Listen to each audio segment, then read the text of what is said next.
സംസ്ഥാനത്ത് വ്യാപകമായി മഴ മുന്നറിയിപ്പ് നിലനിൽക്കുന്ന ഒരു സാഹചര്യത്തിൽ മഴക്കെടുതിയും വ്യാപകമാണ്. കോട്ടയത്ത് നിന്നും സനോജ് സുരേന്ദ്രനും പത്തനംതിട്ടയിൽ നിന്നും സുജുറ്റി ബാബുവും ചേരുകയാണ് തത്സമയം. ആദ്യം സനോജിലേക്ക്. സനോജ്, കഴിഞ്ഞ ദിവസം പെയ്ത മഴയിൽ വ്യാപകമായ നാശനഷ്ടങ്ങളാണ് കോട്ടയം ജില്ലയിൽ നിന്ന് റിപ്പോർട്ട് ചെയ്യുന്നത്. മറ്റു വിശദാംശങ്ങൾ കൂടി. വിനിഷ, ഇന്ന് കോട്ടയം ജില്ലയിൽ പൊതുവെ ശക്തമായ മഴയുണ്ടാകുമെന്നാണ് കാലാവസ്ഥാ നിരീക്ഷണ കേന്ദ്രത്തിന്റെ മുന്നറിയിപ്പുള്ളത്. ഇതിന്റെ അടിസ്ഥാനത്തിൽ ജില്ലയിൽ ഇന്ന് ഓറഞ്ച് അലർട്ടാണ് പ്രഖ്യാപിച്ചിട്ടുള്ളത്. കാലാവസ്ഥാ നിരീക്ഷണ കേന്ദ്രത്തിന്റെ മുന്നറിയിപ്പ് പോലെ തന്നെ ഇന്നലെ രാത്രിയിൽ ജില്ലയിലുടനീളം അതിശക്തമായ മഴയാണ് പെയ്തിറങ്ങിയത്. ഈ മഴയ്ക്ക് പിന്നാലെ ഉണ്ടായ ശക്തമായ കാറ്റിൽ ജില്ലയിൽ വ്യാപകമായ നാശനഷ്ടം ഉണ്ടായിട്ടുണ്ട്. പലയിടങ്ങളിലും വൻമരങ്ങൾ കടപുഴകി വീണ് ഗതാഗതം തടസ്സപ്പെട്ടിട്ടുണ്ട്. വൈദ്യുതി വിതരണം താറുമാറായിട്ടുണ്ട്. പ്രത്യേകിച്ച് ഏറ്റവും അധികം നാശം സംഭവിച്ചിട്ടുള്ളത് വൈക്കം, കുമരകം പോലെയുള്ള പ്രദേശങ്ങളിലാണ്. വൈക്കത്ത് മരം വീണ് രണ്ടുപേരുടെ വീടുകൾക്ക് ഭാഗികമായ കേടുപാടുകൾ സംഭവിച്ചു. ഒപ്പം തന്നെ കോട്ടയത്ത് പള്ളത്ത് ബുക്കാന പുതുവലിൽ ഷാജിയുടെ വീട് മരം വീണ് ഭാഗികമായി തകർന്നു. പള്ളം, പുതുപ്പള്ളി, MG യൂണിവേഴ്സിറ്റി, കിടങ്ങൂർ ഭാഗങ്ങളിലും കാറ്റ് വീശി അടിച്ചതിൻ്റെ ഭാഗമായിട്ട് പലയിടങ്ങളിലും വൻമരങ്ങൾ കടപുഴകി വീണു. ഗതാഗതം തടസ്സപ്പെട്ടു. വൈദ്യുതി വിതരണം താറുമാറായി.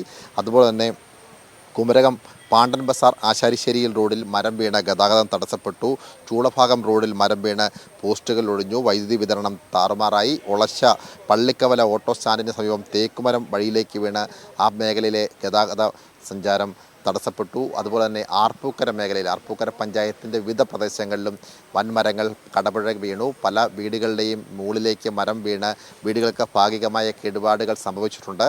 മഴയേക്കാൾ ശക്തി പ്രാപിച്ച കാറ്റാണ് ജില്ലയിലുടനീളം നാശം വിതച്ചിട്ടുള്ളത്. വിനിഷ. സനോജ്, ഈ കാറ്റ് നാശം വിതച്ച ഏരിയയിൽ മറ്റ് കാഷ്വാലിറ്റീസ് ഒന്നും റിപ്പോർട്ട് ചെയ്തിട്ടില്ല എന്ന് വിശ്വസിക്കുന്നു.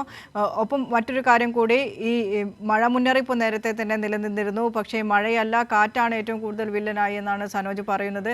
നിലവിൽ മഴയുടെ ഒരു സാഹചര്യം എങ്ങനെയാണ് ജില്ലയിൽ?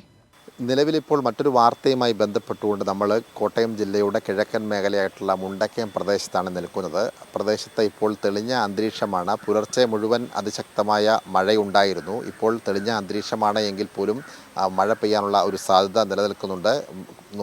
മുമ്പ് ഞാൻ സൂചിപ്പിച്ചതുപോലെ തന്നെ കാലാവസ്ഥാ നിരീക്ഷണ കേന്ദ്രത്തിൻ്റെ മുന്നറിയിപ്പ് പ്രകാരം ഇന്ന് ജില്ലയിൽ ഓറഞ്ച് അലർട്ട് പ്രഖ്യാപിച്ചിട്ടുണ്ട്. ഇടവിട്ട ശക്തമായ മഴ പെയ്യുമെന്നാണ്. മുണ്ടക്കയത്തിന് സമീപത്ത് തന്നെയാണ് കൂട്ടിക്കൽ പോലെയുള്ള പഞ്ചായത്ത്. അവിടെ മുൻ കാലഘട്ടങ്ങളിൽ ഉരുൾപൊട്ടൽ പോലെയുള്ള സനോജ് പറയുന്നത് നിലവിൽ സനോജ് നിൽക്കുന്ന സ്ഥലത്ത് മഴ പെയ്യുന്ന ഒരു സാഹചര്യമില്ല എന്നാണ്.